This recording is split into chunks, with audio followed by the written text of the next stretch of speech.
Hello everyone, কেমন আছো তোমরা সবাই? আজ দুপুরে খাওয়া দাওয়া কমপ্লিট করে বসে পড়েছিলাম চুল আঁচড়াতে। আর এদিকে আমার ছেলেও ঘুমের থেকে উঠে পড়েছে। আজকে বিকেলে আমরা তিনজনে মিলে একটু ঘুরতে যাব। তো আগে ওকে রেডি করে তারপর আমি রেডি হব। তো সেই কারণে ওকে আমি রেডি করে দিয়ে আমার মার কাছে রেখে দিই, গিয়ে আমি রেডি হয়ে আর জানো তো আমার ছেলে ঘুরতে খুব ভালোবাসে, তো সেই কারণেই ওকে নিয়ে আজকে বেরোনো। আর আমার ছেলে তার মা বাবার সাথে এই প্রথম একা একা ঘুরতে যাবে।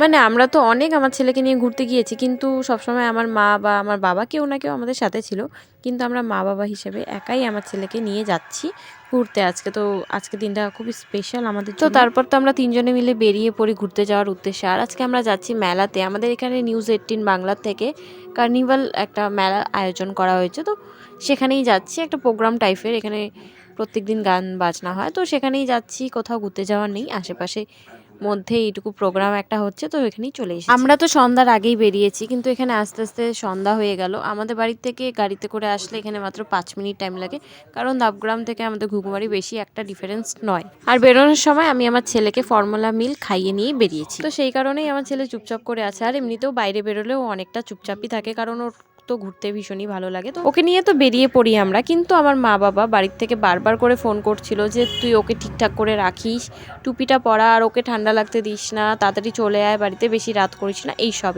আমি যতক্ষণ বাড়িতে যাইনি ততক্ষণ আমার মা ভীষণই টেনশন করেছে। তো যাই হোক, আমি বাড়িতে চলে এসেছি। আজকের ভিডিওটা এই পর্যন্তই, বাই।